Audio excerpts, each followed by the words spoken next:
कि आज हम लोग महाजनपद काल के दरमियान ही जो ब्राह्मणवाद के खिलाफ कह सकते हैं या उस समय के सामाजिक परिवर्तनों के खिलाफ कह सकते हैं, जो एक सुधार आंदोलन हुआ था। मैं खिलाफ शब्द का इस्तेमाल इसलिए कह रहा हूं कि उस समय की जो व्यवस्था उत्तर वैदिक काल में, वो पूर्व वैदिक काल से उत्तर वैदिक काल, आपने पहले क्या पढ़ा?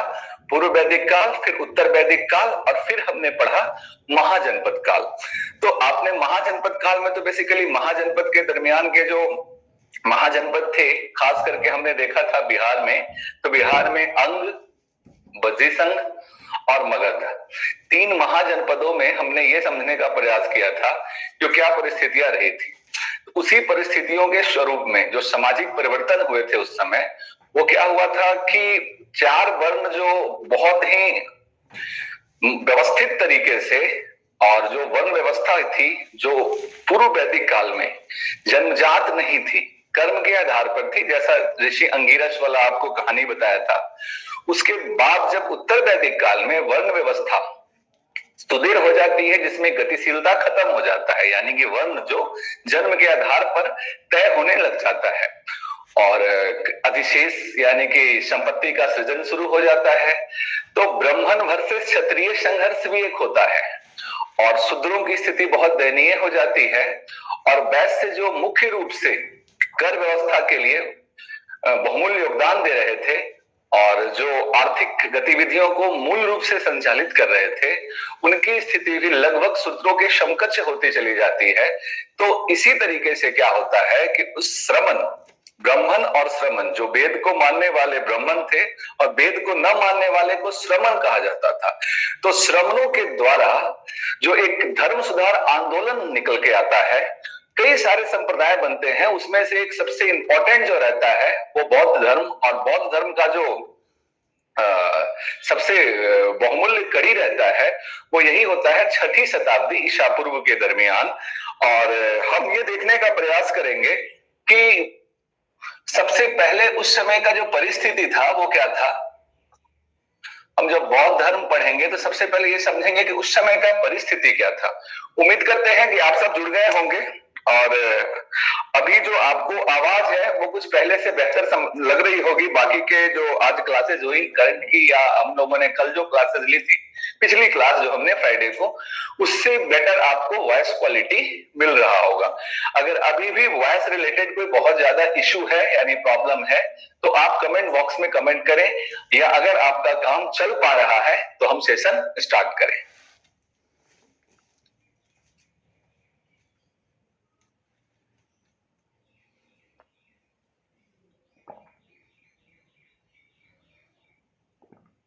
मैसेज में क्लास टाइम 6:30 था।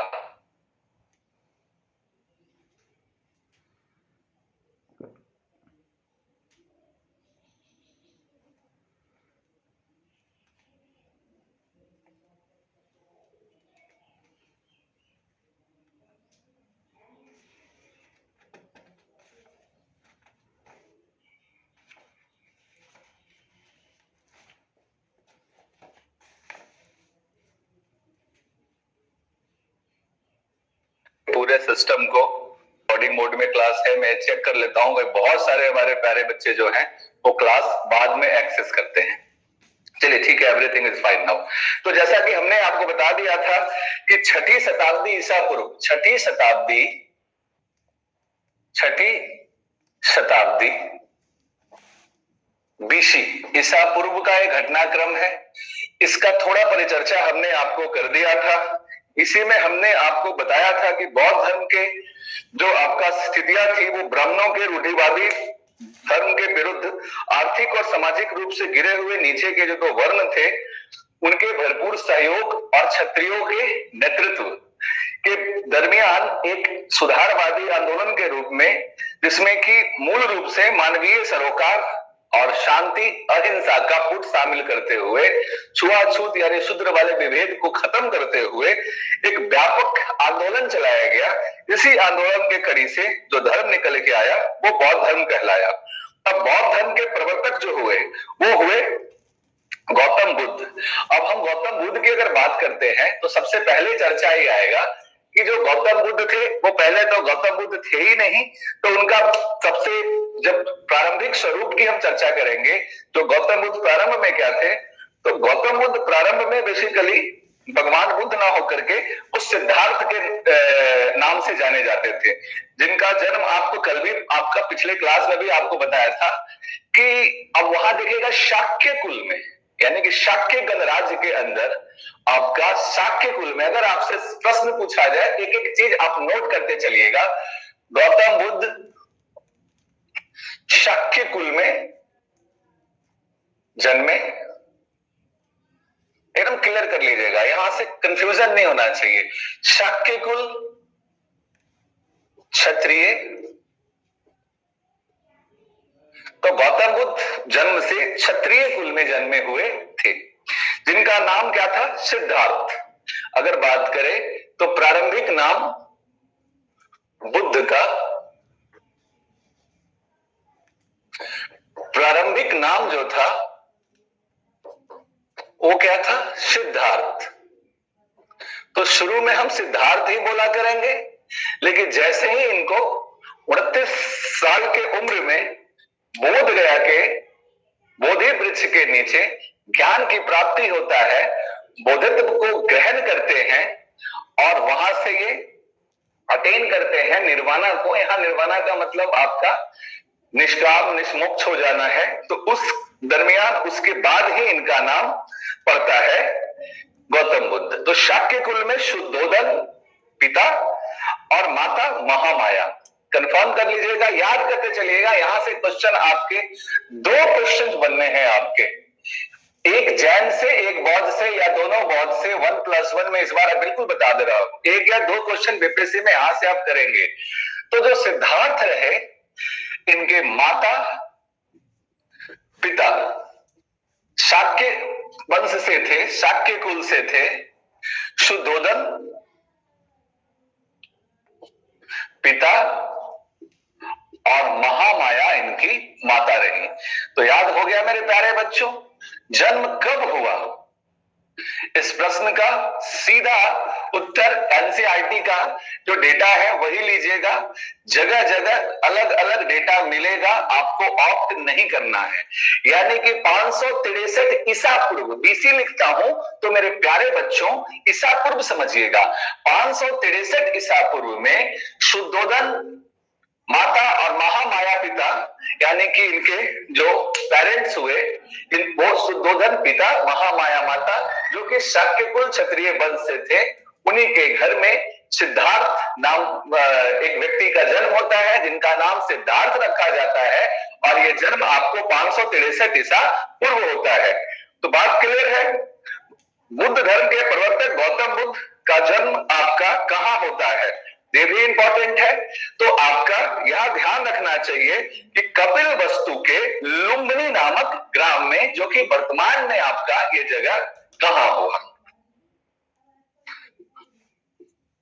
ऐसा पूछा जाता है प्रश्न। तो कपिल वस्तु के कौन सा, लुम्बिनी नामक ग्राम। अगर ऑप्शन में किस ग्राम में, लुम्बिनी, कहा, कपिल वस्तु, किस कुल में, शाक्य कुल में, इसके उनके फादर थे, किस वर्ण से थे, क्षत्रिय वर्ण से थे, जन्म कब हुआ, 563 ईसा पूर्व में, प्रारंभिक जन्म के बाद का नाम क्या था उनका, सिद्धार्थ। तो बुद्ध का जन्म 563 ईसा पूर्व में शाक्य कुल के शुद्धोदन के पुत्र स्वरूप कपिल वस्तु के लुम्बिनी नामक ग्राम में गौतम बुद्ध का जन्म होता है। तो गौतम बुद्ध के जन्म से जुड़ा हुआ आपका फैक्ट यही है। उम्मीद करते हैं कि यहां तक आपका क्लियर होगा। अब तुरंत इसके बाद का घटनाक्रम क्या होता है कि गौतम बुद्ध के प्रारंभिक अवस्था, जन्म के कुछ ही समय बाद उनकी माता महामाया का निधन हो जाता है। महामाया का निधन हो जाता है, देहांत हो जाता है। तब क्या होता है कि सिद्धार्थ का लालन पालन जो है, समझते चलिएगा, सिद्धार्थ का लालन पालन प्रजापति गौतमी, जो कि उनकी मौसी थी, सौतेली मां भी थी,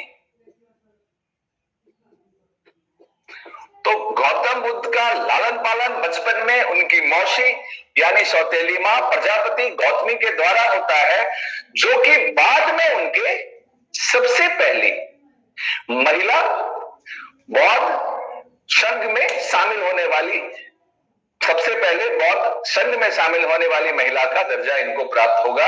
यही वो महिला थी, उनकी अपनी मौसी यानी कि सौतेली मां, जिन्होंने उनका लालन पालन किया था। तो क्लियर है यहां तक? एकदम एक एक चीज याद हो जाना चाहिए आपको। आज आपको कोशिश करूंगा कि यहां से 1 से 2 नंबरों का बात रटवा दिया जाए बिल्कुल। अब आता यह है कि मतलब सिद्धार्थ ही अभी है ये। तो सिद्धार्थ का बचपन में जब एक ज्योतिषी ने कुंडली देखा, जो भी देखा होगा, उसके बाद ये उनके पिता को बताया गया, शुद्धोधन को, कि आपका जो पुत्र है वो बहुत बड़ा सन्यासी बनेगा। इस बात से व्यथित हो जाते हैं उनके पिता, क्योंकि भाई राज परिवार में पैदा लेते हैं, क्षत्रिय वंश में पैदा लेते हैं। राज परिवार में पैदा होने के वजह से क्या होता है कि उम्मीद ये रहता है कि आने वाले टाइम में एक राजा बनेगा, चक्रवर्ती बनेगा, सम्राट बनेगा। लेकिन जब किसी ज्योतिषी ने उनके फादर को ऐसा बताया, उनके पिता को ऐसा बताया, जो कि पिता कौन है, शुद्धोधन, कि आपका जो पुत्र है वो बहुत बड़ा ज्योतिषी बनेगा, तो चिंता स्वरूप अब किया यह जाता है कि गौतम बुद्ध का विवाह थोड़ा अर्ली कर दिया जाता है। और विवाह किससे होता है? तो उनकी पत्नी जो रहती हैं वो रहती है यशोधरा। पत्नी यशोधरा से उनका विवाह कर दिया जाता है। पत्नी आई तो पुत्र भी प्राप्ति होता है उनको, और पुत्र रहते हैं इनके कौन? तो देखिएगा यहां पे, तो पुत्र के रूप में आप ध्यान रखिए, पत्नी के रूप में आपका यहां से ध्यान रखिए यशोधरा, और पुत्र के रूप में नाम रखिए राहुल। सिद्धार्थ को बहुत ज्यादा राजसी प्रवृत्ति का और शानो शौकत से भरपूर और भोग विलास का जीवन देने का प्रयास उनके पिता के द्वारा किया जाता है, ताकि उनके अंदर जीवन के प्रति आकर्षण बढ़ जाए और सन्यास के प्रति उनका आकर्षण नहीं पनपे उनके अगली फेज में। लेकिन यहां तक कि मतलब अलग अलग मौसम के लिए अलग अलग महल, हर महलों में अलग अलग समय के लिए वाद्य यंत्र, नृत्य, संगीत, भोग विलास की सभी वस्तुएं प्रचुर मात्रा में उपलब्ध करवाए जाते हैं। एक समय का प्रसंग आता है जिससे आपको बुद्धिज्म का आपको थीम समझ में आएगा। एक समय का प्रसंग आता है, पूरा आपको डिटेल में चीजों को बताऊंगा, इंपॉर्टेंट है ये चीज। तो कि एक समय रात्रि में नृत्य चल रहा होता है, बहुत सारी नर्तकी अपना परफॉर्मेंस दे रही होती हैं, प्रदर्शन कर रही होती है नृत्य का, अपने कला का, और बुद्ध देख रहे होते हैं। जब ये नृत्य कला का प्रदर्शन खत्म होता है तो अपने महल में शयन कक्ष में जाते हैं। बीच रात में उनको एक स्वप्न आता है और वो उठ के जाके उसी जगह पे देखते हैं, तो देखते हैं कि बहुत ही जीर्ण शीर्ण स्थिति में वही नर्तकी जो कुछ समय पहले बहुत सुंदर विदुषी लग रही थी, बड़े सारे बिखरे हुए बाल, बिल्कुल अरमने ढंग से सारे सो रहे होते हैं, और बड़ा विचित्र लगता है उनको कि असलियत यही है। दिस इज कॉल्ड रियलिटी, यानी कि सच यही है, असलियत यही है। उनका इन चीजों से और मोह भंग सा होता है। उसके बाद कई बार वो अपने उस समय भी, शुरुआती दौर में भी और बाद में भी, अपने घोड़ा कंटक और सारथी, यहाँ पे आपको ध्यान रखना पड़ेगा उनके घोड़ा और उनके सारथी का नाम, घोड़ा कंटक और सारथी छंद, यानी कि कंटक घोड़ा और सारथी छंद। छंद के साथ जब चीज क्लियर रखिएगा, घोड़ा का नाम जो है वो कंटक, और जो घोड़ा चलाने वाला, जो उनके साथ सवारी करने वाला ड्राइवर, जिसको आप समझिएगा, वो रहते हैं छंद। इसके साथ वो निकल जाते हैं सैर पर। सैर पर निकलने पे उनको 4 चीजें दिखती है,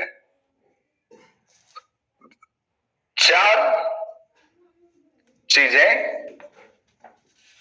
दिखती हैं। और वो 4 चीजें क्या है, एकदम ध्यान रखिएगा, आपसे पूछा जा सकता है। 4 चीजें उनको दिखाई देती हैं, और वो 4 चीजें क्या रहती है, ये समझना कि सांसारिक सुख दुख से मोह भंग होने से पहले ऐसी क्या परिस्थितियां उन्होंने देखा, ऐसे 4 चीजें, ऐसी 4 परिस्थितियां उन्हें दिखाई देता है। तो 4 परिस्थिति क्या रहता है, तो मैं यहां लिख रहा हूं, बूढ़ा व्यक्ति, बीमार व्यक्ति, शव यात्रा और सन्यासी। पहले वो बूढ़ा व्यक्ति देखते हैं, क्रम से याद रखिएगा। बूढ़ा व्यक्ति, बीमार व्यक्ति,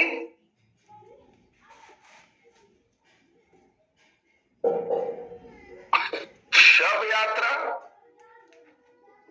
अब समझिएगा क्या क्या असर पड़ता है, कैसे असर पड़ता है इनके दिमाग पे, वो समझिएगा। जब इन्होंने जरावस्था में जरा व्यक्ति, ओल्ड एज व्यक्ति को देखा, वो बीमारी से, तकलीफों से, मतलब जरावस्था अपने आप में भी एक अभिशप्त स्थिति ही है।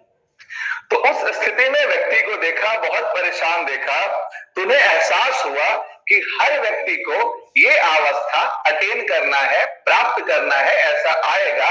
उनके मन में कुछ हद तक सांसारिक चीजों से मोह भंग होता है। फिर उन्हें दिखता है एक बीमार व्यक्ति, तो उन्हें लगता है कि हमारा जो भी काया है हिस्ट पुष्ट, और हम सांसारिक चीजों को, सभी चीजों को उपभोग कर रहे हैं, भोग कर रहे हैं, जी रहे हैं, एंजॉय कर रहे हैं, वो कहीं ना कहीं जब हम बीमार होते हैं तो हमें कुछ भी अच्छा नहीं लगता है। आप मशीन चलाइए और अगर आपके पैर में दर्द हो तो मशीन चलाने का यात्रा सुखदायी नहीं होगा। अर्थात बीमार व्यक्ति, और फिर शव यात्रा देखने से उनके दिमाग में आता है कि एक व्यक्ति का शव जा रहा है, पीछे से लोग उसमें विलाप कर रहे हैं, रो रहे हैं, बिलख रहे हैं, यानी कि यहाँ पे उनको जाने का, संसार छोड़ करके जो दुख है वो समझ में आता है। और अंत में देखते हैं वो सन्यासी जो खुश है। यहां तीन जगह उन्हें दुख दिखाई देता है, जरा बूढ़ा व्यक्ति, जरावस्था में व्यक्ति, बीमार अवस्था में व्यक्ति, और व्यक्ति का देहांत शव यात्रा और शव यात्रा के दरमियान का। फिर वहां देखते हैं वो सन्यासी, जो व्यक्ति बहुत खुश है। तो एक खुश सन्यासी और परेशान ये संसारिक लोग, इनको देख करके उनका मोह भंग हो जाता है। किससे? सांसारिक चीजों से। तो सांसारिक चीजों से जब मोह भंग हो जाता है तो वो गृह त्याग कर देते हैं। तो जन्म का आपका पूरा स्थिति आपको क्लियर किया। अब गृह त्याग का पूरा स्थिति आपको क्लियर कर रहा हूं। गृह त्याग होता है 29 वर्ष के उम्र में, और इस गृह त्याग को बौद्धिक डिक्शनरी में महाविनिष्क्रमण बोला गया। यानी कि ये इस शब्दों को भी आपको सीखते चलना है कि जब गृह त्याग करते हैं उस अवस्था में उनका उम्र क्या होता है, गृह त्याग से पहले क्या क्या चीजें देखते हैं, गृह त्याग को कहते क्या है, तो महाविनिष्क्रमण।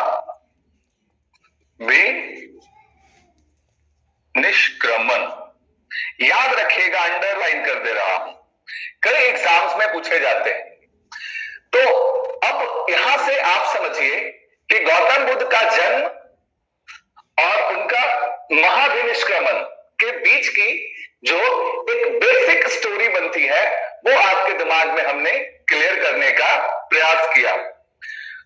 अब कभी पूछा जाता है कि गौतम बुद्ध के जो जन्म का बात है, तो जो जन्म है उसको बुद्धिज्म में, बौद्धवाद में, बुद्ध धर्म में एक सिंबल से रिप्रेजेंट किया गया है, और उस सिंबल को बोला गया है कमल या शांत, वुल। कमल, लोटस, शांत, बुल। और जो महाविनिष्क्रमण है, गृह त्याग करते हैं, इसको बौद्ध परंपरा में जो सिंबल दिया गया है वो सिंबल है आपका घोड़ा। और घोड़ा से याद करिएगा कि बुद्ध के घोड़ा का नाम कंचक, उनके सारथी का नाम छद।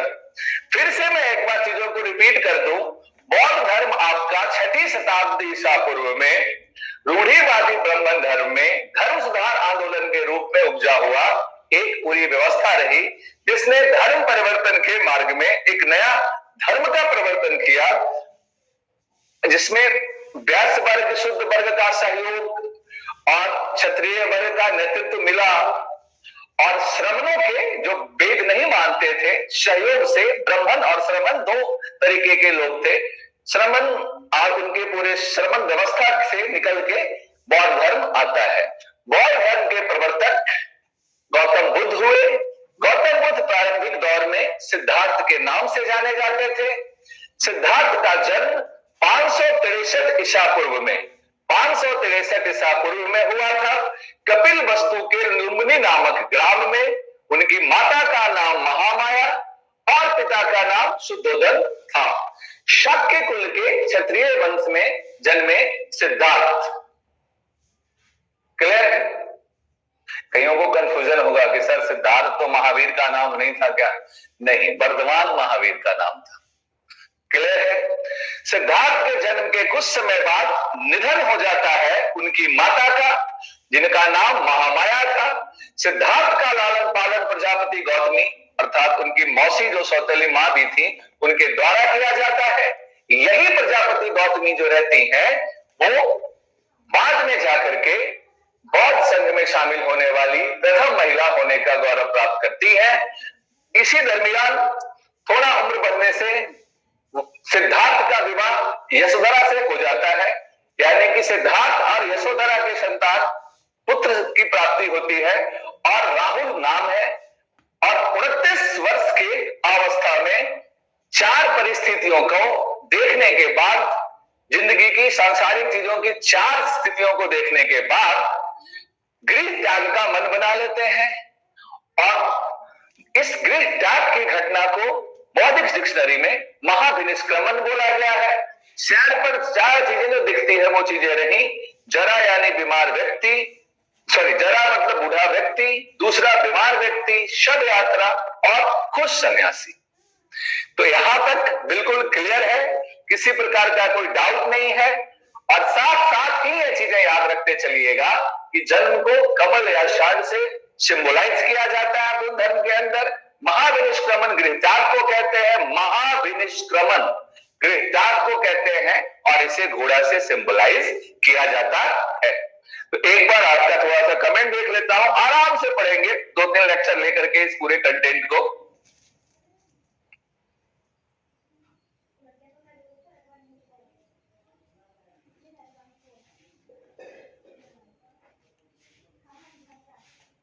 मैसेज में क्लास 6:30 था, आज साउंड पहले से ठीक है जी। विद्यावादन जो बौद्ध धर्म से जुड़ा हुआ जो साहित्य होगा ना उसका चर्चा हम अलग से करेंगे।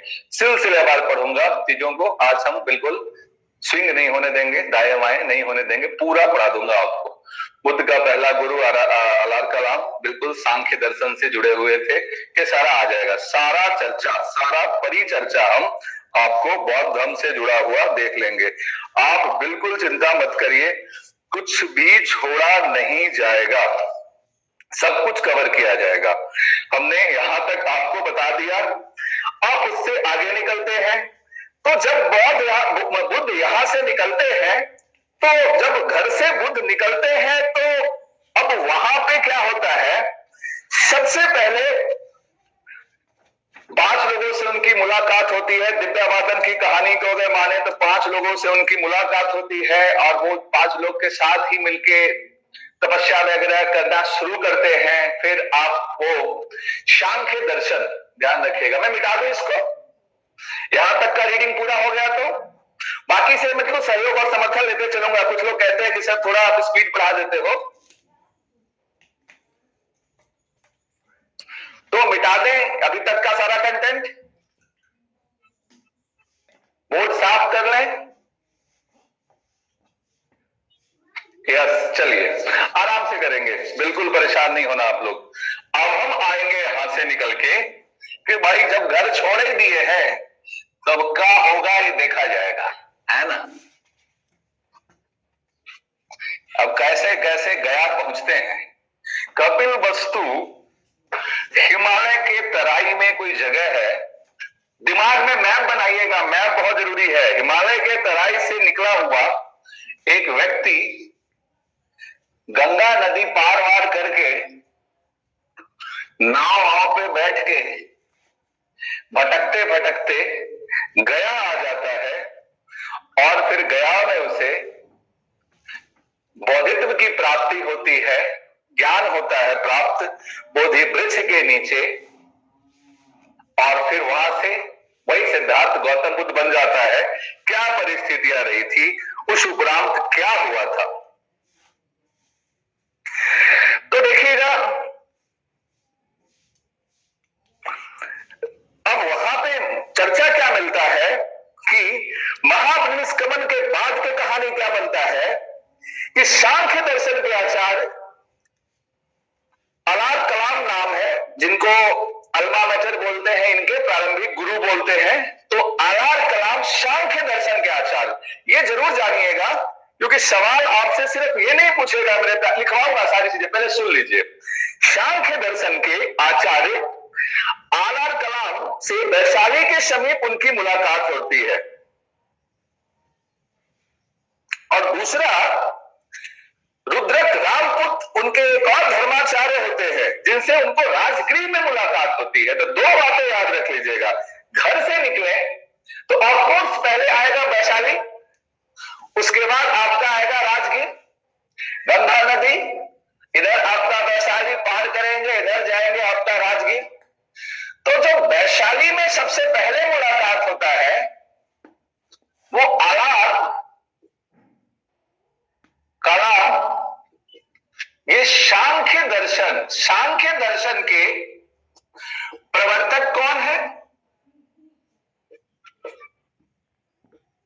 सांख्य दर्शन के प्रवर्तक आप बताइए, पढ़ाया हुआ कंटेंट है, सांख्य दर्शन के प्रवर्तक का नाम बताइए, और फिर तब तक मैं यहां लिख दूं, कंप्लीट कर दूं। राजगृह में उनको एक और गुरु मिलते हैं, रुद्रक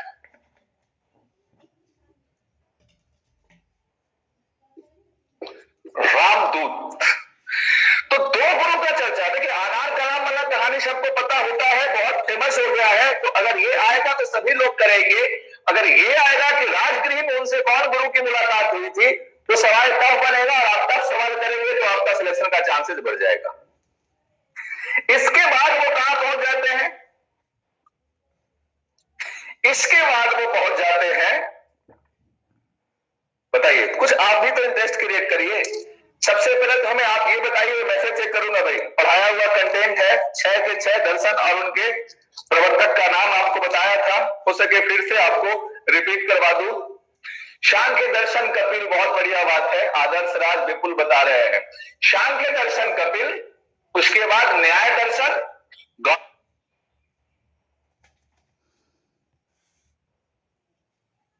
कनाद, उसके बाद योग दर्शन पतंजलि, मीमांसा जैमिनी, वेदांत बाथ नारायण।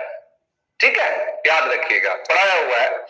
अब इसके बाद यहां से वो राजगिरी से निकल के नीचे थोड़ा सा आ जाते हैं गया, यानी कि इनका जो ट्रेवलिंग है वो कपिल वस्तु से इधर कहीं से निकल के हिमालय के तराई से वैशाली पहला पड़ाव रहता है। आलार कलाम सांख्य दर्शन के गुरु से उनकी मुलाकात होती है, उसके बाद प्रारंभिक शिक्षा दीक्षा वहां से लेने के बाद राजगिरी के पास रामपुत्र, रुद्रक रामपुत्र बोलते हैं इनको, नाम के गुरु से शिक्षा लेते हैं। तत्पश्चात आपका गया में बोध गया, तो बाद में नाम पड़ा बोध गया का। जिस समय बुद्ध वहां गए थे उस समय नाम बोध गया नहीं था, तो उरुवेला नाम था। क्या नाम था? उरुवेला। उरुवेला में अब नदी क्या था? फल्गु, लेकिन फल्गु को आप क्या नाम देंगे? निरंजना। तो उरुवेला में फल्गु नदी के किनारे पीपल के वृक्ष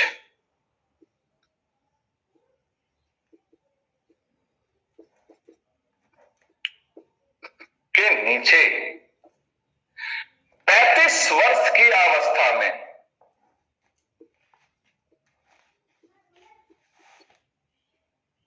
ज्ञान की प्राप्ति होता है।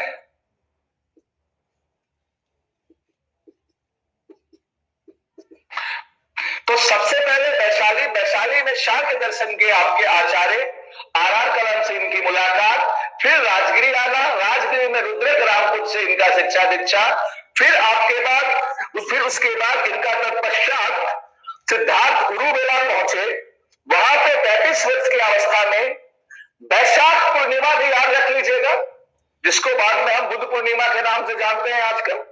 वैशाख पूर्णिमा के दिन, किस दिन? वैशाख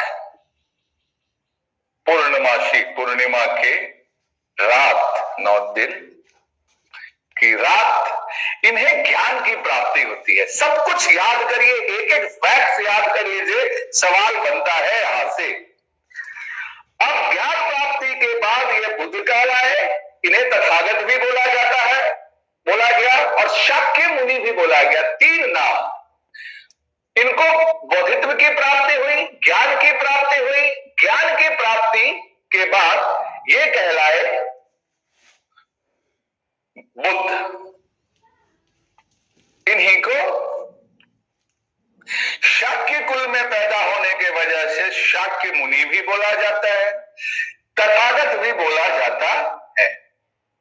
यानी कि 35 वर्ष के उम्र में ज्ञान की प्राप्ति होती है और बोध गया, बाद में नाम पड़ा, प्रारंभिक नाम उरुवेला रहता है, फल्गु वर्तमान नाम है, बल्कि नाम रहता है निरंजना नदी, वृक्ष रहता है वो पीपल का, समय रहता है वैशाख पूर्णमासी की रात।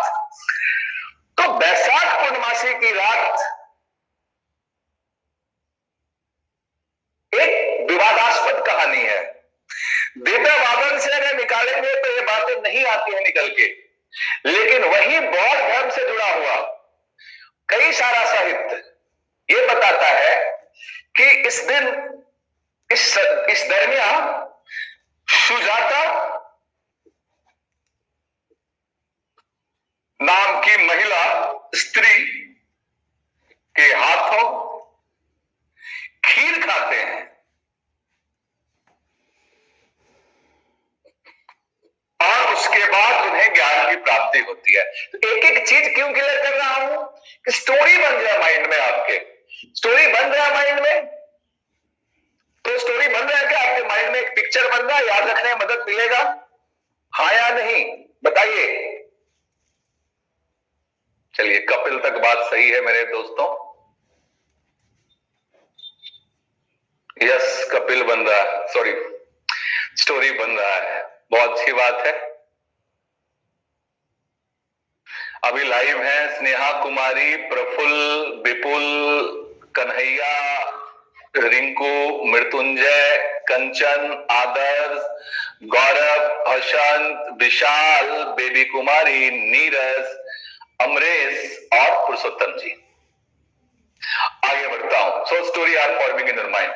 सुजाता नाम की महिला के हाथों खीर खाते हैं। 35 वर्ष की उम्र में उरुवेला नामक जगह पर फल्गु यानी निरंजना नदी के किनारे पीपल के वृक्ष के नीचे उन्हें ज्ञान की प्राप्ति होती है।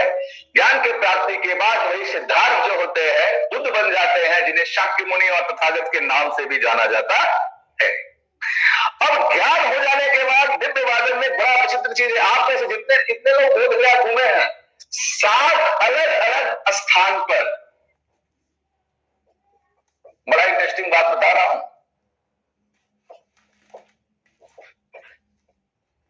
7 सप्ताह तक अपने ज्ञान का चिंतन, मनन एवं पुनरावृत्ति करते हैं, पुनरावृत्ति करते हैं। गौतम बुद्ध, और 7वां स्थान जाइएगा तो गाइड आपको दिखाएगा, उसी बोध गया के अंदर, उसी आसपास में 7 स्थान पे जाकर के अपने ज्ञान का 7 सप्ताह तक चिंतन मनन करते हैं। तो जीवन में जब भी कुछ आप इंपॉर्टेंट पढ़ रहे हैं, अच्छा सीखने को मिल रहा है, तो 7 बार आप उसको 7 अलग जगह जाके चिंतन मनन तो नहीं कर सकते हैं, लेकिन कम से कम उसको एक बार लिख करके और 1-2 बार तो चिंतन मनन कर ही लीजिए। और कम से कम महीना में एक आध बार उसको पुनरावृत्ति करते रहिए। जब गौतम बुद्ध को परम ज्ञान की प्राप्ति के बाद भी ये काम पड़ा था उसको संजोए रखने के लिए, तो हम आप तो आम इंसान है, तभी इतने महान गौतम बुद्ध बन पाए। इससे शिक्षा ये ले लीजिएगा कि आपको भी पुनरावृत्ति करते रहना पड़ेगा। तो ज्ञान की प्राप्ति हो गई। ज्ञान की प्राप्ति को बुद्धिज्म में जो चिन्ह दिया गया है वो दिया गया है पीपल का वृक्ष। जन्म को दिया गया है कमल शांत, महाविनिष्क्रमण को दिया गया है आपका घोड़ा, और यहां दिया गया बोधि वृक्ष, पीपल का वृक्ष, पीपल का वृक्ष, बोधि वृक्ष, ये है आपका चिन्ह, बौद्धिक चिन्ह, बौद्धिस्ट चिन्ह है आपका, प्रतीक बोलते हैं जिसको। याद रहेगा आपको। आगे बढ़ा जाए।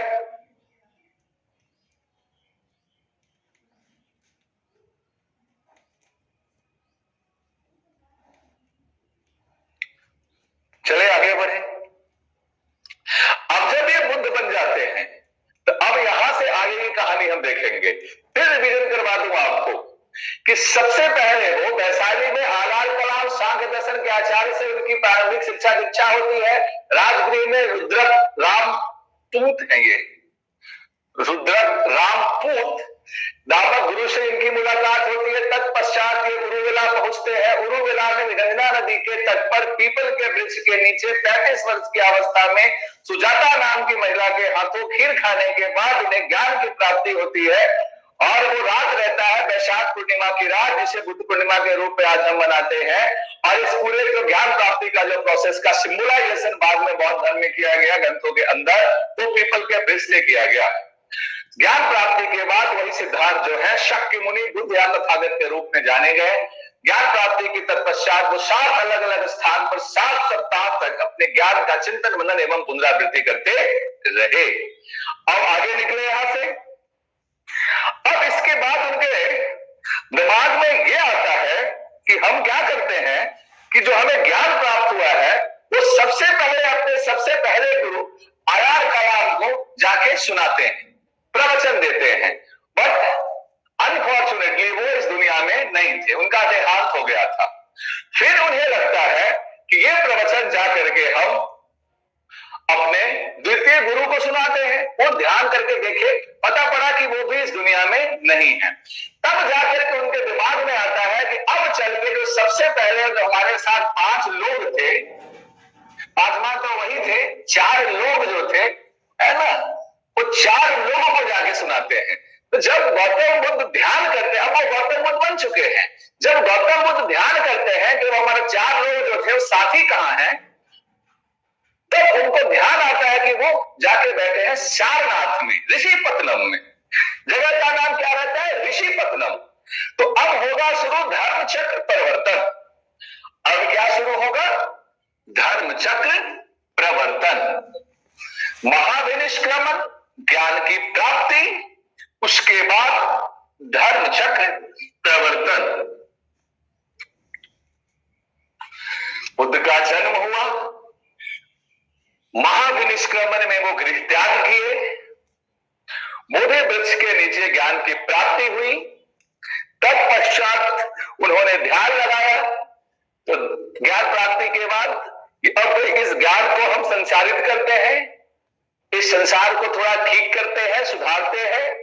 तो सबसे पहले ये ज्ञान हम किसे दें? तो हमारे इस संन्यास की यात्रा के जो प्रारंभिक गुरु थे आरार कलाम को दिया जाए। आरार कलाम इस दुनिया में नहीं थे। तत्पश्चात वो रुद्रक रामपूत के विषय में ख्याल करते हैं, लेकिन दुर्भाग्यवश वो भी इस दुनिया में नहीं थे। फिर उनके ख्याल में उनके वो 4 साथी, 5वां वो खुद थे जो जिनके साथ थे शुरुआती दौर में, उनका ख्याल करते हैं। तो उनकी लोकेशन जो ट्रेस होता है वो ट्रेस होता है ऋषिपत्तनम अर्थात सारनाथ में। आप समझ पा रहे हैं सारनाथ का लोकेशन? फिर से यूपी घुस गए, वाराणसी के तत्काल स्थिति के आसपास का इलाका, वो सारनाथ पहुंच जाते हैं।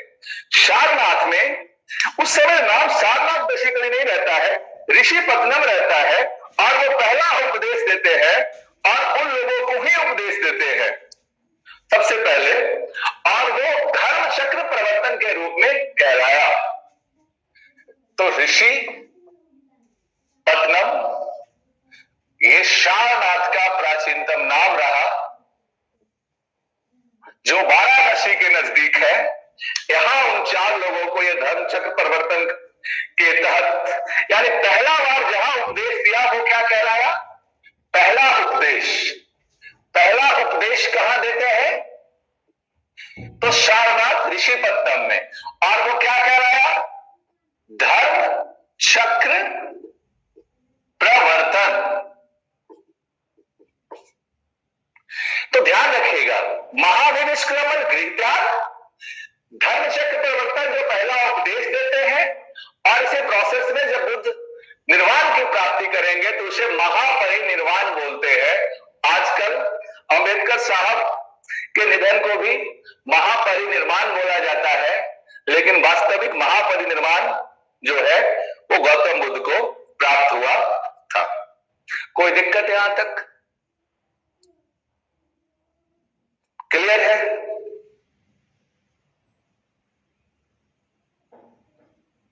और वहां पे जो 4 + 1 5 और 5 आपका, उसमें 5 लोग का नाम याद रख लीजिएगा। 5 लोग को दीक्षित भी कर देते हैं। ये दीक्षित करना मतलब उनको अपना दीक्षा दे देते हैं, अपना धर्म का जो सार होता है वो बताते हैं और उनको अपना शिष्य बना लेते हैं। ऋषिपत्तनम में जो शिष्य बनाते हैं वो 5 लोगों का नाम भी आपसे पूछा जाता है, क्योंकि बार बार इनका चर्चा आ जाता है। आनंद, उपाली, श्रेयपुत्र, मोगल्लान और अश्वजीत। मोगल्लान और अश्वजीत। आनंद जितना कुछ याद रखेंगे उतना सही है, कहीं से भी सवाल टपकाया जा सकता है। आनंद, उपाली, मोगपुत्र, आनंद उपाली, 1-2 बार प्रोनाउंस करेंगे याद आ जाएगा। आनंद उपाली, मोगपुत्र, श्रेयपुत्र भी बोलते हैं, मोगलाल, श्रेयपुत्र ही नाम रखिए।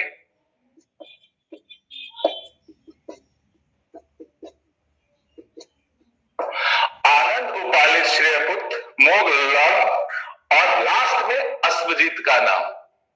अश्व घोड़ा और जीत, जिसने घोड़े को जीत लिया। यानी ये 5 लोगों को वो दीक्षित करते हैं। अब यहां पे एक इंपॉर्टेंट बात है जो आपको बताया था कि एनसीईआरटी 563 ईसा पूर्व और 483 ईसा पूर्व का 2 डेटा पकड़ के चलती है कि 563 बीसी में जन्म, याद कर लीजिएगा, जन्म, और 483 बीसी में मृत्यु। वो लोग ये घट क्यों रहा है समय बढ़ने के साथ साथ? ईसा पूर्व की बातें हैं। अब ये जो किसी इंडियन थीम से नहीं लिया गया है, ये चीनी अभिलेख है। चीन में कैंटोन अभिलेख, ये आपका चीन के कैंटोन अभिलेख, कैंटोन, ये कई बार अच्छे पीसीएस एग्जाम कुछ स्टेट्स के, अलग अलग स्टेट्स का, उसमें मुझे दिखा है प्रीवियस ईयर में। ये ध्यान रखिएगा, चीन के कैंटोन अभिलेख में आपका ये चीनी परंपरा के दरमियान है ना,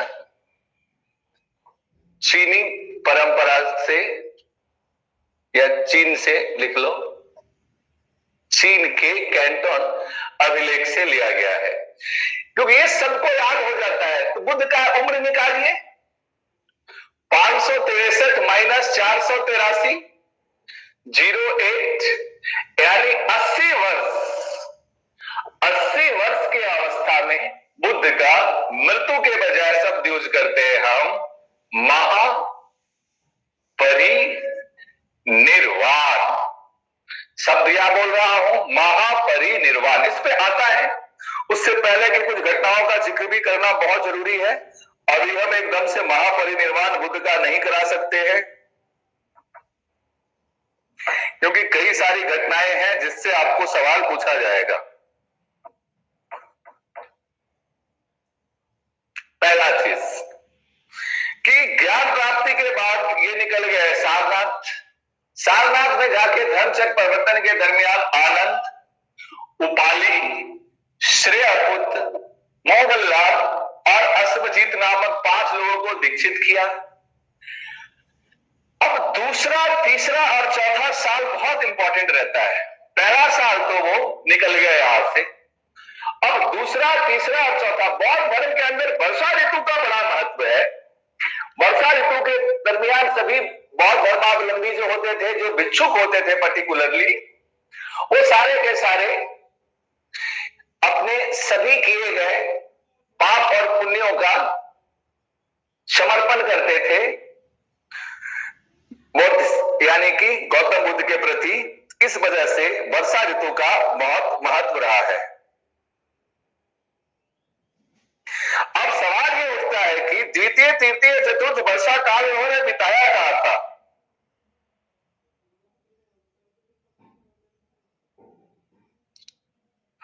बिंबिसार का नाम आपको बताया गया था।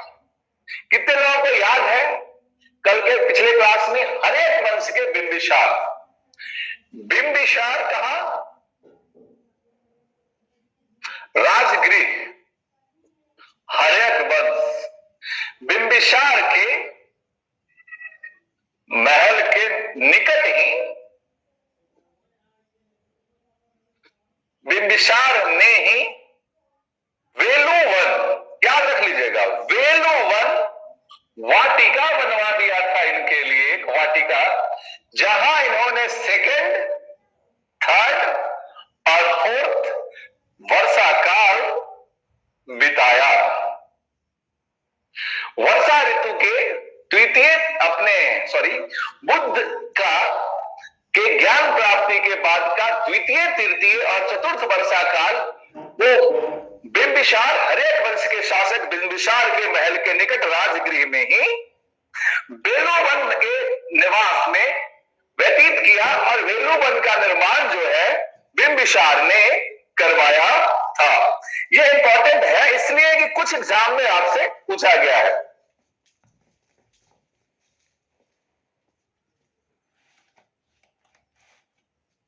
क्लियर है यहां तक?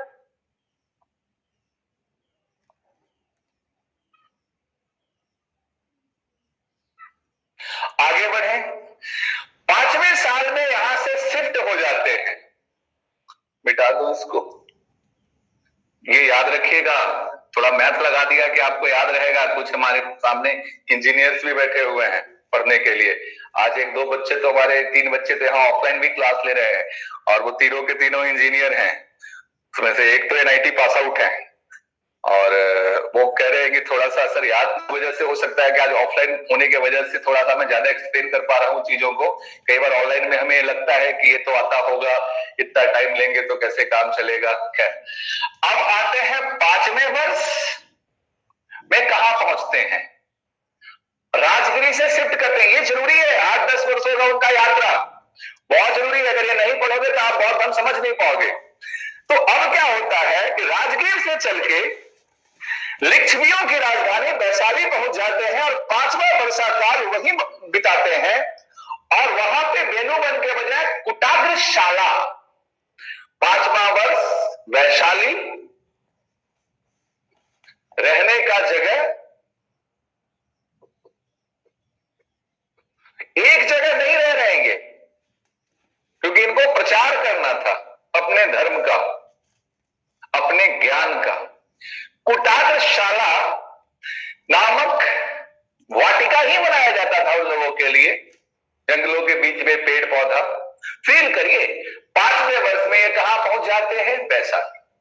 सारनाथ गए, सारनाथ से राजगृह आए, राजगृह से वैशाली आए, और वैशाली में ही वैशाली की राजमित्रांगना अम्रपाली से इनका मुलाकात हो जाता है।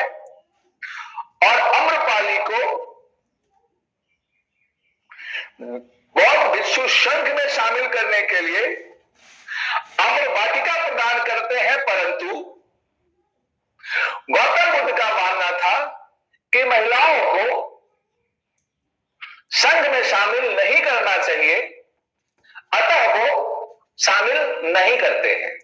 तो पीछे से रिलेट करिए, कल हमने पिछले क्लास में अम्रपाली नाम की राजनृत्यांगना का चर्चा वैशाली के लिच्छवी के वैशाली में किया था।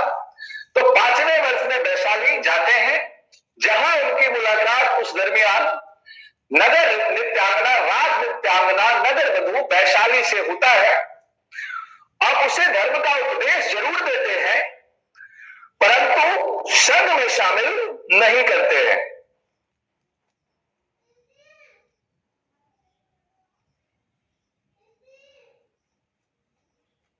क्लियर है यहां पे? लेकिन इसी दरमियान 8वां वर्ष बहुत इंपॉर्टेंट है। 8वां वर्ष में क्या होता है, उन्हीं का प्रारंभिक शिष्य कौन है उनका? ध्यान करिए, लिखा हुआ है बोर्ड पे, गौतम बुद्ध के प्रारंभिक शिष्य आनंद के कहने पे,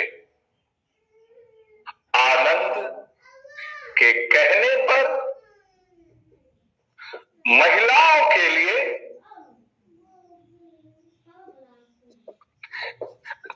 संघ यानी बौद्ध संघ का दरवाजा खोल दिया जाता है।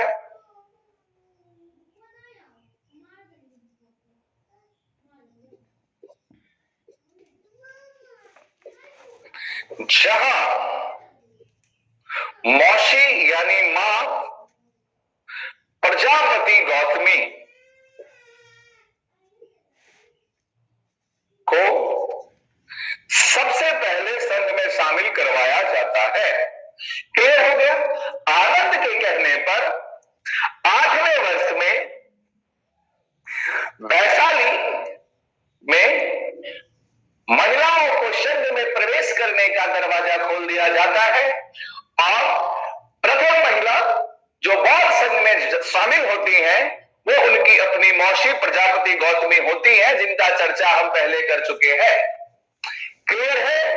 यहीं पे एक घटनाक्रम होता है कि उनका खुद का ही चचेरा भाई देवदत्त भाई को परेशान तो करेगा। देखो, देवदत्त चचेरा भाई उनका देवदत्त वो नाराज हो जाता है इस फैसले से भी और बुद्ध के कुछ अन्य संघ संबंधी नियम और क्रियाकलापों से भी।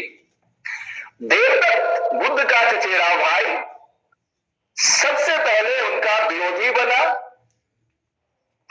और बौद्ध संघ से बुद्ध को हटाकर स्वयं संघ का प्रधान बनने की इच्छा रखने लगा, बल्कि उसे इसमें सफलता नहीं मिली। तो सबसे पहला जो विशिष्ट प्रतिरोध उनको मिला था वो उनके चचेरे भाई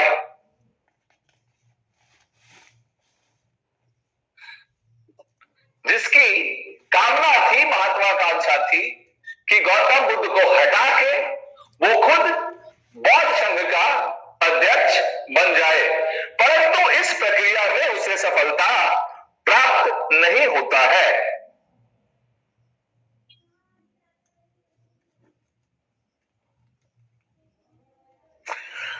सवाल यह भी आता है कि बौद्ध धर्म में गौतम बुद्ध ने सबसे ज्यादा प्रचार कहां किया? इसके बाद वो फिर से निकल जाते हैं श्रावस्ती,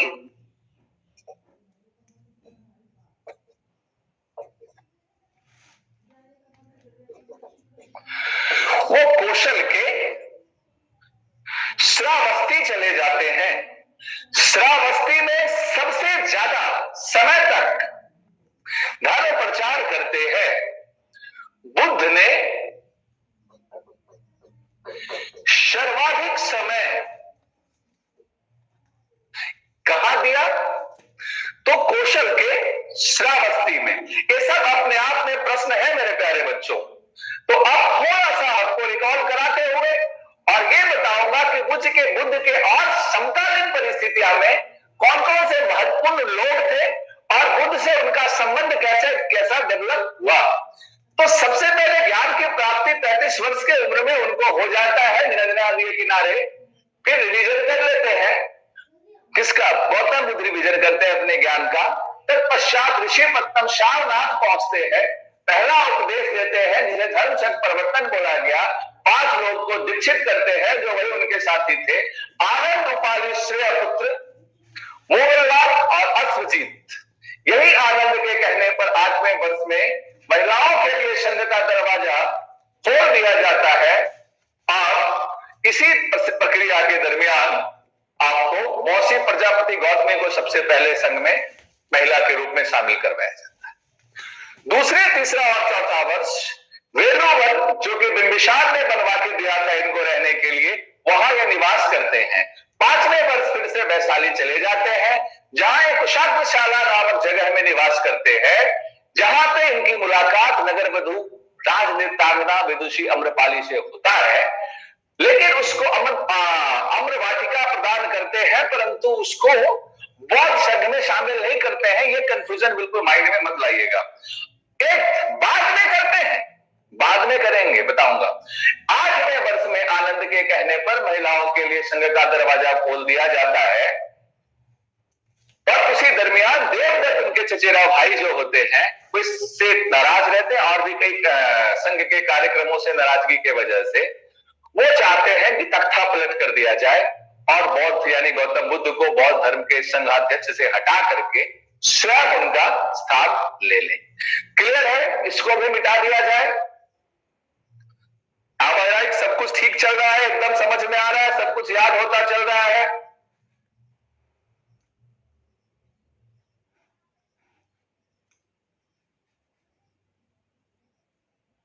कोई समस्या? विपुल कुमार, कन्हैया, रिंकू कुमारी, मृत्युंजय, आदर्श राज, विशाल, नीरज, गौरव, पुरुषोत्तम, स्नेहा, अमरेश और Baby, everything is fine. Memorize करवाने में मैं सक्षम हो पा रहा हूं चीजों को? चलिए, बहुत बढ़िया। श्रावस्ती, कौशल की राजधानी श्रावस्ती में गौतम बुद्ध ने सबसे ज्यादा समय तक स्वयं उपदेश दिया। ये श्रावस्ती कौशल महाजनपद की एक राजधानी, जो कि वर्तमान में उत्तर प्रदेश की हिस्सा। चलिए थोड़ा आगे बढ़ते हैं। अब सीधे चलते हैं, पूछते हैं प्रश्न कई बार कि बुद्ध ने अंतिम वर्षा ऋतु जो है वो वैशाली में बिताया था। बुद्ध का अंतिम वर्षा ऋतु वैशाली में रहा। वर्षा ऋतु के पश्चात वो वहां से मध्य प्रदेश के पावा नामक जगह निकल जाते हैं और वहां पे वो चुंद नामक एक व्यक्ति की वाटिका में रहते हैं और उसी वाटिका में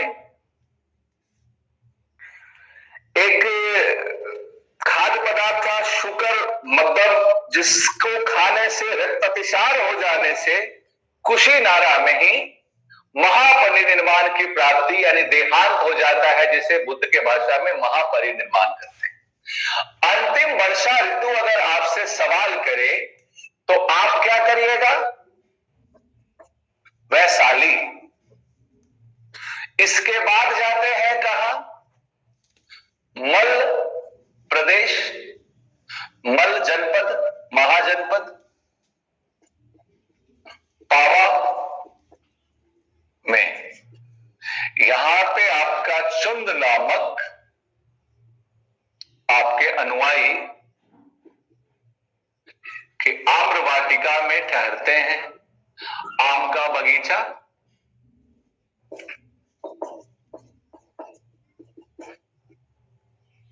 शुकरम देव खाने से, ये खाने जो खाए थे जिससे मृत्यु हुआ था इनका, रक्त अतिसार,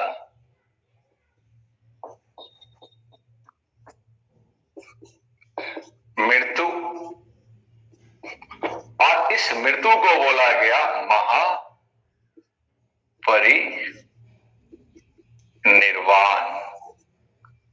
ठीक। और बीसी। 483 बीसी में कुशीनगर, कुशीनारा भी बोलते हैं, कुशीनारा में महापरिनिर्वाण की प्राप्ति। बुद्ध का जन्म कहा, जन्म, गृह त्याग, उसके बाद ज्ञान प्राप्ति, उसके बाद आपका उपदेश प्रारंभ, उसके बाद आपका मृत्यु। सबसे पहले तो बोलते क्या क्या है? जन्म को कुछ खास नहीं, यहां महाभिनिष्क्रमण रिपीट करवा रहा हूं। ज्ञान प्राप्ति को आपका बुद्धत्व प्राप्ति भी बोलते हैं, उपदेश प्रारंभ को धर्म चक्र प्रवर्तन बोलते हैं, और मृत्यु को महापरिनिर्वाण। इसी गृह त्याग जन्म को कमल या सांड के सिंबल प्रतीक से डिनोट करते हैं।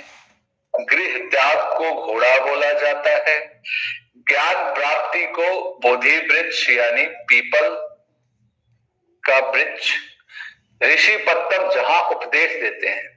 ध्यान आ रहा है आपको? ऋषि पत्तम जहां उपदेश देते हैं ज्ञान की प्राप्ति, उसका कोई सिंबल नहीं है। विशेष करके निर्वाण में आपका पदचिन्ह का प्रयोग किया जाता है। कहा लिखा हूं निर्वाण, उपदेश का कोई सिंबल नहीं दिया गया है। बोला गया है धर्मचक्र परिवर्तन, यहां है आपका, ये याद रख लीजिएगा, पद चिन्ह।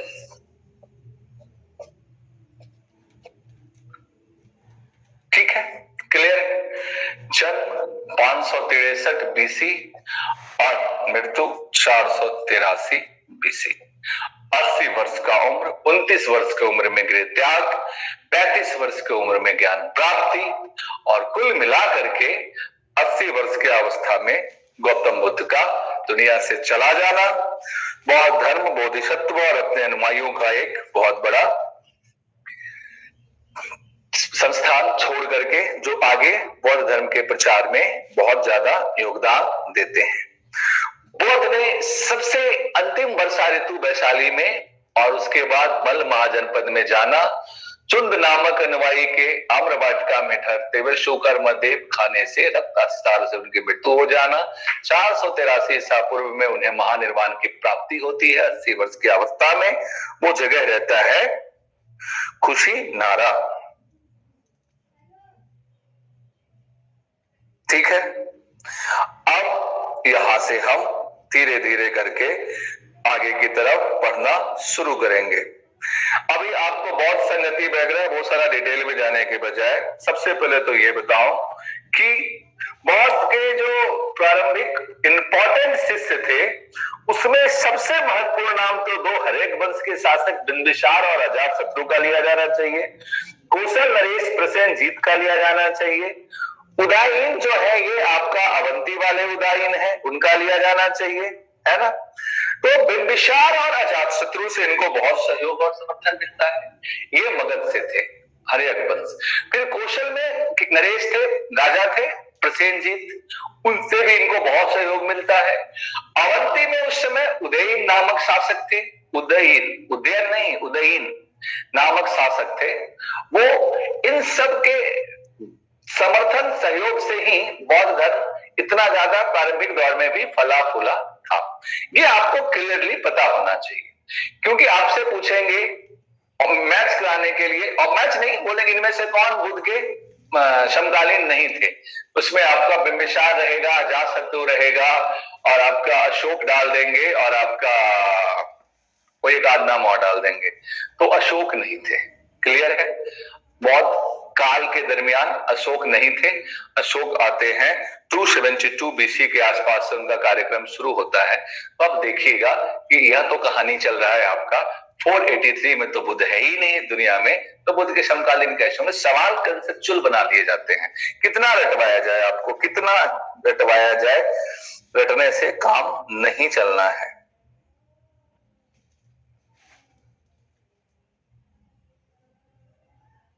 ठीक है, यहां पे तक बौद्ध के मृत्यु के बाद 8 जगहों में इनका अवशेष लेकर के, अस्थि अवशेष लेकर के स्तूप का निर्माण करवाया गया, और वो सबसे प्रारंभिक स्तर का बौद्ध स्तूप होता है। स्तूप शुरुआत में ऐसे बनाया गया, बाद में इनके कुछ वस्तुओं को लेकर के स्तूप बनवाया गया, बाद में आपका धीरे धीरे जो दर्शन करके वहां से आ गए उन्होंने अन्य स्तूप बनवा दिया, तो धीरे धीरे करके अशोक के आते आते स्तूपों की संख्या तो बहुत ज्यादा बढ़ जाती है। 84,000 स्तूप की बात होता है तो थोड़ा कई बार काल्पनिक भी नजर आता है, परंतु फिर भी हम उसको मानेंगे। अब मुद्दा ये बनता है कि स्तूप जो 8 बने थे, क्या कभी एग्जाम में पूछेगा कि 8 स्तूप वो कौन कौन थे? तो मैं तो मान के चल रहा हूं कि कभी कभी पूछ भी सकता है। 8 भागों में बांटा गया था। एक गया था आपका वैशाली, समझिए वैशाली से सबसे पहले उनका कार्यक्रम शुरू हुआ था, अनार कलाम उनको यहीं पे मिले थे। फिर गया था इनका घर खुद का, शाक्य का कपिल वस्तु, जहां इनका जन्म हुआ था। फिर लिच्छवियों का वैशाली, ये याद भी हो जाएगा, है ना, अभी याद करवाया था। पहला 8 नाम ऐसे ऐसे यहाँ पे डलेंगे। उसके बाद कोलिये, उसके बाद वेदपीठ के ब्राह्मण के पास भी गया था।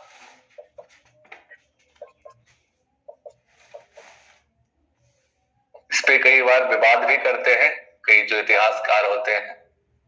वेदपीठ के ब्राह्मण थे। उसके बाद पिपलीवान के पास भी गया था, जिसको मोरिये बोलते हैं, कल आपको करवाया था ना, पिपली वान के मोरिये।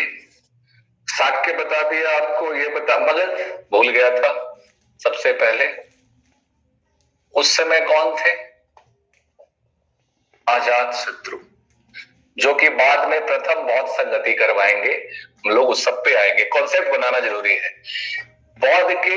बुद्ध के परिनिर्माण के समय बिंबिसार नहीं थे, बल्कि उस समय कौन था शासक? अजात शत्रु। क्लियर है? अब आपका याद से देखिएगा, रामग्राम मौर्य हो गया तो कोलिये भी आएगा, इनके पास भी गया था। अब आपका इसके बाद मल्ल, जहां इनका देहांत हुआ था, कुशीनगर, तो वैशाली। उसके बाद आपका शाक्य कपिल वस्तु, वेदपीठ, कोलिये, मल्ल, मौर्य, मगध, और एक कोई रह गया है, वैशाली, शाक्य, वेदपीठ, मौर्य, कोलिये, मगध, मल्ल, और एक पिपरहवा वाला जगह कहीं और था, वो मैं, इस जगह कौन सा था, शायद कौशल में गया था। तो ये कुल आपका 8 जगह इनका, ये याद रखिएगा। संख्या याद रख लेते हैं मेरे दोस्त, उतना भी काफी रहता है। ठीक है, अब आ जाते हैं हम इनके जाने के बाद क्या क्या घटना हुआ। तो सबसे पहले आज हम बौद्ध संगति थोड़ा सा देख लें, या नहीं? टाइम तो घड़ी अलाउ कर रहा है अपने को, अभी नहीं, घड़ी अलाउ नहीं कर रहा है। बहुत डिटेल में तो हमने यहां तक का घटनाक्रम देखा। फर्दर हम बौद्ध संगति वगैरह पढ़ते हुए और आगे की तरफ चलेंगे। आपसे भरपूर मेरा उम्मीद है और हमारा प्रयत्न भी यही है कि आप सही तरीके से याद कर पाए होंगे चीजों को। कल जब हम सेशन में आएंगे तो ये देखेंगे, कल का एजेंडा होगा कि बुद्ध के बाद सारे बौद्ध संगतियां क्या हुई, उन बौद्ध संगतियों में हुआ क्या, उसके बाद बौद्ध साहित्य पे चर्चा करेंगे। बौद्ध साहित्य के बाद हम चर्चा करेंगे बौद्ध धर्म पर। अभी तो हम बुद्ध पे चर्चा करेंगे, और लास्ट में चर्चा करेंगे कुछ वस्तुनिष्ठ जो इन समय कवर नहीं होते हैं उन पे। ये पूरा प्रयास होगा हमारा एक बार फिर से मैं अगर आपको रिकॉल करवा दूं फटाफट लेक्चर फॉर्म में, तो लेक्चर फॉर्म में कहानी आज का जो रहा है मात्र मेरे प्यारे बच्चों इतना रहा, 563 ईस्वी में शाक्य कुल में, शाक्य वंश में आपका महामाया और शुद्धोदन के घर में सिद्धार्थ नामक व्यक्ति का जन्म होता है, जिनके जन्म के कुछ समय बाद माता जी का देहांत हो जाता है और उनकी मौसी प्रजापति गौतमी उनका लालन पालन करती हैं। वो जगह का नाम रहता है लुम्बिनी, जो कपिल वस्तु के अंदर शाक्य कपिल वस्तु के अंदर है। उसके बाद हमने आपको ये बताने का प्रयास किया कि उनका यशोधरा नामक महिला से शादी हो जाता है, जिससे राहुल नामक पुत्र की प्राप्ति हुई। और उसके बाद 29 वर्ष की अवस्था में 4 चीजों को देखने के बाद, बूढ़ा व्यक्ति, बीमार व्यक्ति, सब यात्रा और सन्यासी को देखने के बाद कंटक नामक घोड़ा और सारथी के साथ ही वो विनिष्क्रमण करते हैं, गृह त्याग करते हैं। गृह त्याग वो के प्रोसेस के फर्स्ट स्टेप में, फर्स्ट पड़ाव में वो वैशाली में शांखित आचार्य अनार कलाम से कुछ दीक्षा लेते हैं। उस तक पश्चात वो राजगृह पहुंचते हैं, जहां आपका रामपूत से उनका रुद्रक रामपूत से उनका दीक्षा होता है। उसके पश्चात रंजना नदी के तट पर, फल्गु नदी जिसे कहते हैं, पीपल के वृक्ष के नीचे वैशाख पूर्णिमा के दिन सुजाता नामक महिला के हाथों खीर खाने के बाद उन्हें परम ज्ञान की प्राप्ति होती है, जिसे बुद्धत्व भी कहते हैं। इस ज्ञान की प्राप्ति के बाद उन्हें गौतम बुद्ध का संज्ञा दिया गया, जिसे हम तथागत या शाक्य मुनि भी बाद में बोलने लगे। इसी पश्चात उन्होंने इस ज्ञान का 7 अलग अलग स्थानों पे उसी बोध के अंदर रिवीजन वगैरह कर लिया। उसके बाद वो पहला ऋषि पत्तनम नामक जगह पे जा करके 5 लोगों को दीक्षित करते हैं। आनंद, उपाली, श्रेयपुत, मोगल्यम और अश्वजीत नामक 5 व्यक्तियों को वो दीक्षित करते हैं। तत्पश्चात फिर वो वैशाली आते हैं, माफी चाहूंगा, तत्पश्चात वो फिर से राजगीर आते हैं। 2, 3 और 4 वैशाली राजगीर में बिताते हैं। बेलूबन, जो कि उस समय के राजा बिंबिसार के द्वारा बनवा के इनको दिया जाता है।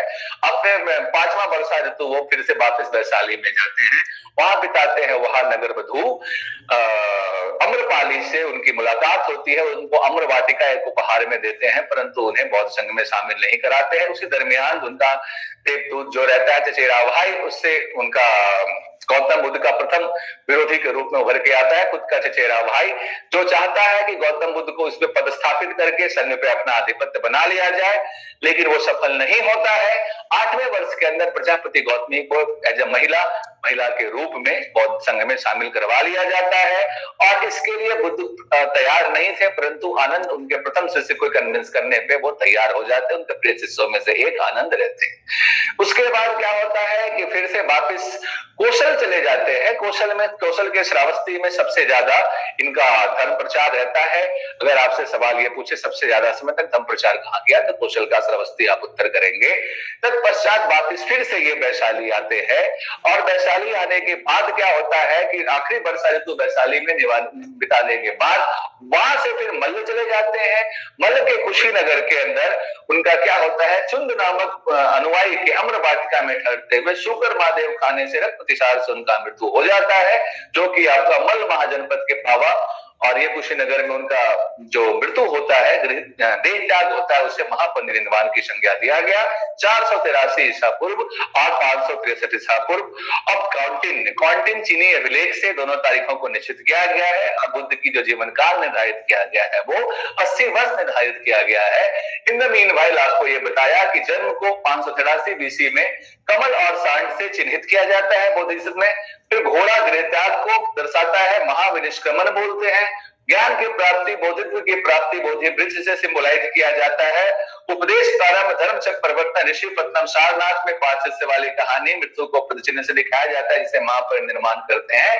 563 से 483 आप इसको घटा लेंगे तो आपका 80 वर्ष का अवस्था आएगा। बुद्ध के मृत्यु के बाद 8 अलग अलग जगहों में उनके अवशेषों को ले जाकर के स्तूप का निर्माण कराया जाता है। इसे प्रारंभिक बौद्धावशेष या स्तूप कहा जाता है।